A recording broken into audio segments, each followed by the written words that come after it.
All right. Any of y'all have a 250 Optimax? Probably work on 225, 150s, 175, any of them probably, I imagine. I'm sure they're all made relatively the same. But you have a deal where your alarm's going off. I know some of them have a 4-beat, beep, beep, beep. Mine's a 2013. Mine just had a long beat, like beep. You know, about after 10, 15 seconds of running it or something. At first, it didn't do anything. It just shut off and I could drive it and it was just fine. But I just ignored it. Shouldn't have, but I did. But anyway, because I kept checking everything, couldn't find anything wrong with it. But I did notice that down in the cowling, it was real oily down in there. You know, I took the hood off and looked down in there, real oily. And when I'd park, I'd see this rainbow behind me. Well, anyway, the other night I was running it and it beeped while I was out on the lake, or while I was running it, and it beeped real long, one of them long beeps, and it went into limp mode. I'm gonna run about 5 miles an hour. I took the cowl off out in the dark, flashlights, looked at everything, oil all down in there, couldn't figure out what was wrong with it. Went back to I checked my little tank on the side, full of oil, bumped to the top, didn't know what was wrong with it, but anyway, took it back, got to checking out, and some people say that, you know, a long beep could be hot. My motor got hot. I knew my motor wasn't hot. It was fine. Looked at oil tank. Oil tank was plumb full. Thought, well, that's strange. Looked at my bilge, you know, at my oil tank in there. It was plumb full. Oh, well, it wasn't plumb full. It had at least over half tank in it. But anyway. So anyway, I got checking out, and some people was saying that the long beep is the oil tank sensor in this oil tank. Let me turn this phone around. Right here. Little oil tank on the side of your motor, you know. Yeah. Anyway, it's got a little sensor in it right here. This little dude here. Now this thing here doesn't get oil on it, or if it's got a little on it, don't worry about it. It's probably where it's run over the top and got in there or something.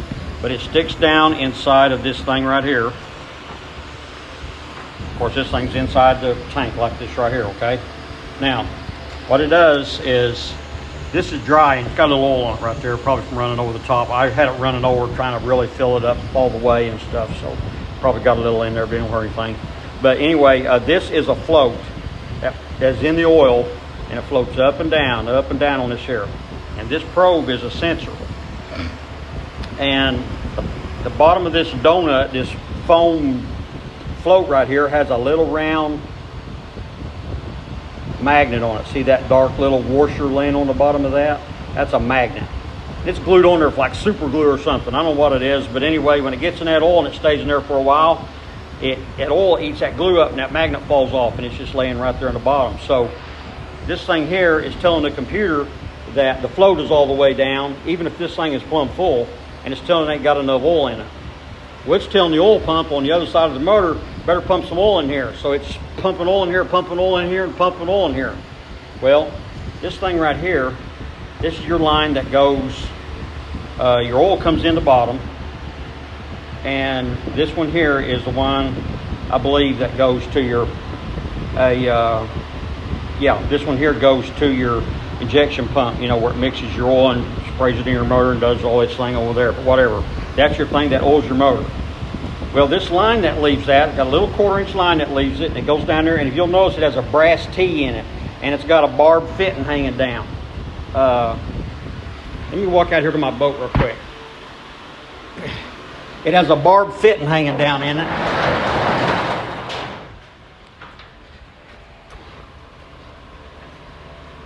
Kind of dark. I'm going to try to get my phone to focus. Okay, see that fitting right there? That is actually a pressure relief valve. Nothing hooks up to that. And see, it goes right up here to your little tank right up here. Well, what happens is that pump over here is pumping and a pumping and a pumping and a pumping and a pumping. I don't know where that tank is, but it's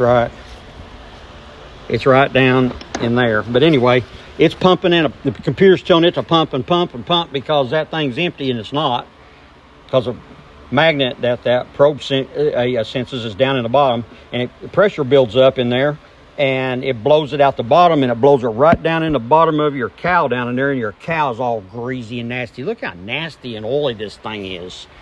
Well, that was my first thing. I kept wondering, what in the world is going on?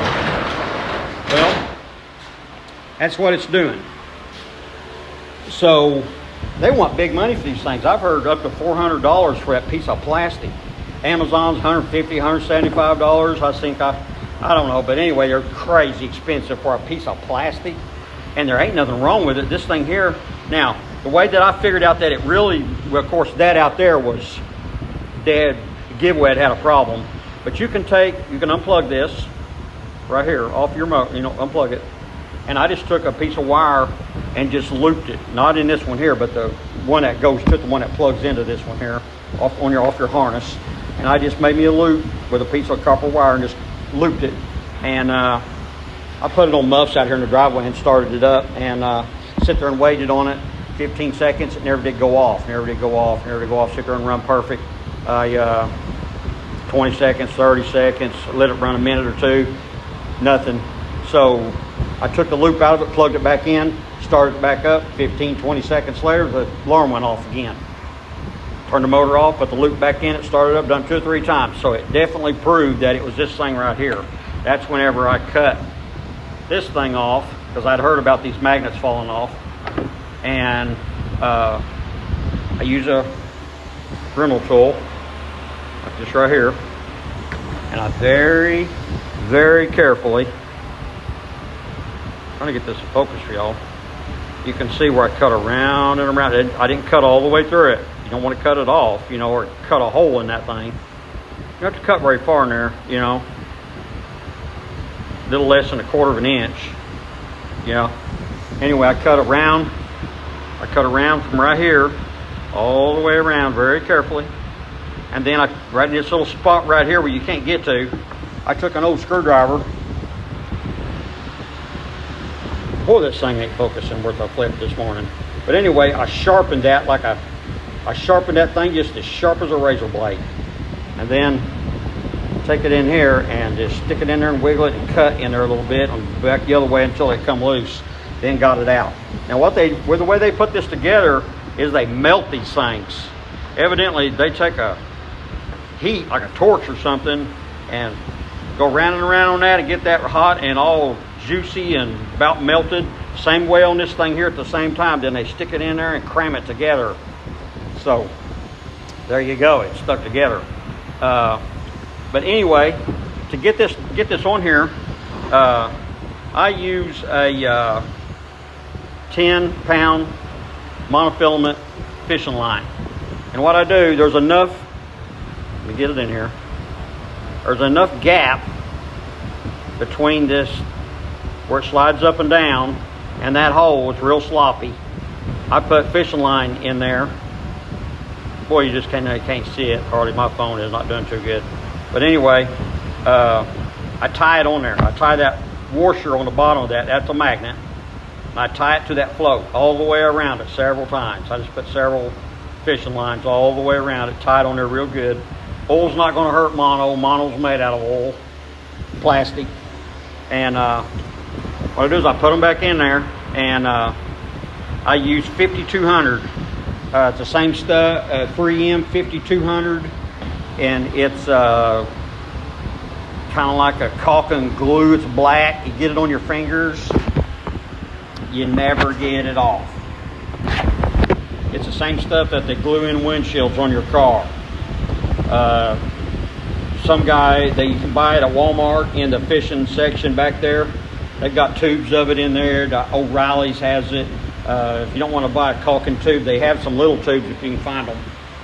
And anyway, I just use that. I put it on here, let me turn this around again. Put it on here, right around here, real thick. And then I stick that thing in there. I line it up to where I want it, exactly where it came from. If you don't mark it, the way to tell is right there where you cut it off with a screwdriver. You can see that right there, this little spot back here where you had to take a screwdriver and get that out of there. Just stick it right back in there where it came from. Put some tape on it around the sides of it here and around. Put some masking tape on it and just let it sit overnight. Let it glue. It takes overnight for it to dry. Do it real good. I mean, have the old stuff just sticking out all over, you know, on it. You want to try to make it so it don't fall down in there, but around the edges of it there. You want it just, you know, but after it dries real good, you can put it back on there and you'll be on your merry little way again. I hope that saved you a bunch of money. They're charging like $600 at the Mercury shop to sell you one of these and put it on. It's 3 bolts, 2 little tiny hoses. It took me every bit of 5 minutes to get it off. That's good money, ain't it? Well, you don't have to pay them guys that. You can fix it your own self. Like I said, you can check this thing here with that little probe thing, you know, that little wire that I told you about, that little U wire. You can put it in where this plugs in, not this thing, but the other end of it. Plug it in there and that'll tell you if it's bad or not. And when you take this out and take that off, if that magnet's laying down in the bottom of that tank, I mean not in the bottom of the tank, but down, it's unglued off of this little white float and it's just laying there, you know, down there on that little white washer. That's your problem. Just tie it on there with fishing string, put it back together, and you'll be back on the water again. Hope that helps you guys. Catch y'all later.